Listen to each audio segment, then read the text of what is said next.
Bismillah, alhamdulillah, wassalatu wassalamu ala rasulillah. Amma ba'du, kita lanjutkan pembacaan kitab Mukhtasar al-Bidayah wa Nihayah karya Al-Hafidh Ibnu Katsir rahimahullahu ta'ala. Kita sampai pada kisah Hud alaihi salam.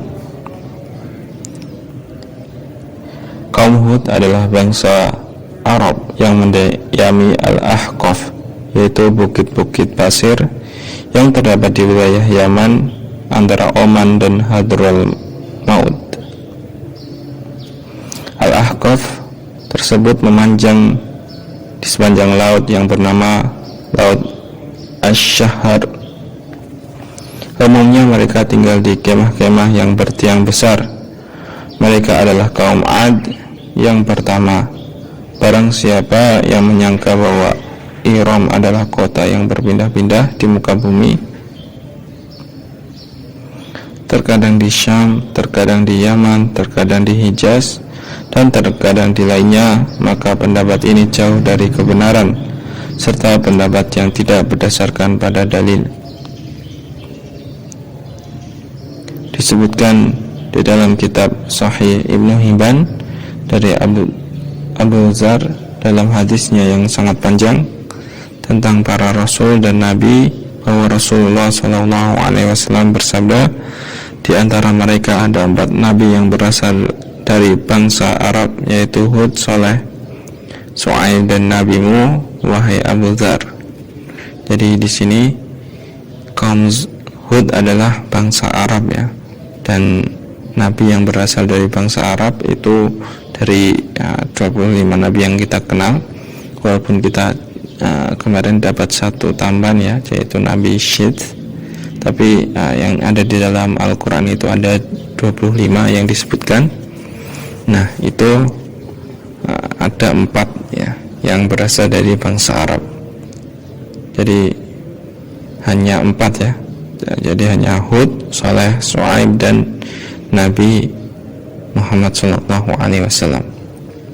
Jadi jika ada orang yang mengatakan bahwa Islam itu adalah agama bangsa Arab, salah ya, karena Islam bahkan mengakui 21 nabi yang bukan berasal dari bangsa Arab, dan hanya 4 nabi yang berasal, nabi dan rasul yang berasal dari bangsa Arab. Nah, kita lanjutkan. Yang dimaksud dengan kaum Ad pertama adalah mereka yang pertama kali menyembah patung setelah terjadinya badai Taufan di zaman Nuh. Allah mengutus Hud alaihi salam, saudara mereka, di tengah-tengah mereka untuk mengajak mereka kembali kepada Allah.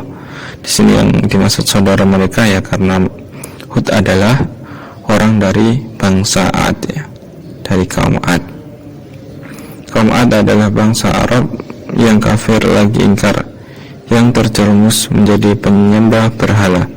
Lalu Allah mengutus Hud kepada mereka, namun mereka malah mendustakannya, sehingga Allah, Zat yang maha perkasa dan maha kuasa, menimpakan azab kepada mereka. Awal mula azab datang kepada mereka adalah dengan adanya masa paceklik dan kekeringan yang melanda mereka.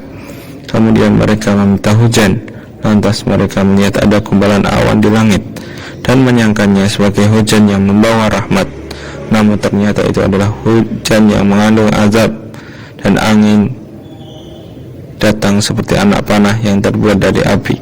Allah Subhanahu wa ta'ala berfirman, yang Allah menimpakan angin itu kepada mereka selama 7 malam dan 8 hari terus menerus. Quran Surat Al-Haqqah ayat ke-7. Tidak ada satupun dari kaum Ad yang tertimpa angin itu, melainkan ia pasti binasa. Adapun Hud alaihissalam berserta orang yang bersamanya dari kalangan orang-orang yang beriman menyingkir ke sebuah tempat tembok, yaitu tembok. Angin yang mengenai mereka hanya melunakkan kulit-kulit mereka dan menyenangkan hati-hati mereka.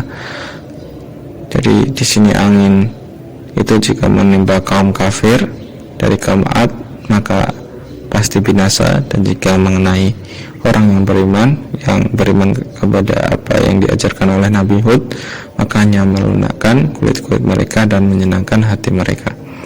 Angin tersebut melintas di tengah-tengah kaum Ad dengan berhembus sangat kuat di antara langit dan bumi, sekaligus menghujani kepala mereka dengan bebatuan. Allah Subhanahu wa Ta'ala berfirman, maka kamu melihat kaum Ad pada waktu itu bergelimbangan seakan-akan mereka tunggul-tunggul pohon kurma yang telah kosong atau lapuk. Quran Surat Al-Haqqah ayat ke-7. Allah menyerupakan mereka dengan pohon kurma yang telah lapuk, yang tidak berkepala. Hal itu karena angin yang datang kepada salah seorang di antara mereka membawanya dan menerbangkannya ke udara, lantas melemparkannya ke dalam posisi kepala di bawah, sehingga ia menjadi malaikat yang tak berkepala. Diriwayatkan dari Amirul Mukminin Ali bin Abi Thalib radhiyallahu anhu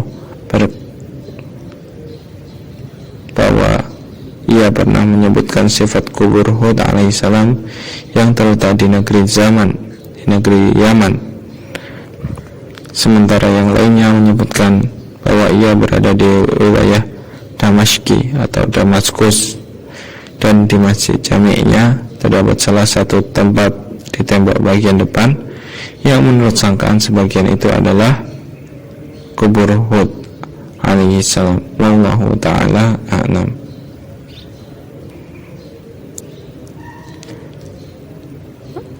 Demikian yang kita pelajari dari kisah Nabi Hud alaihissalam.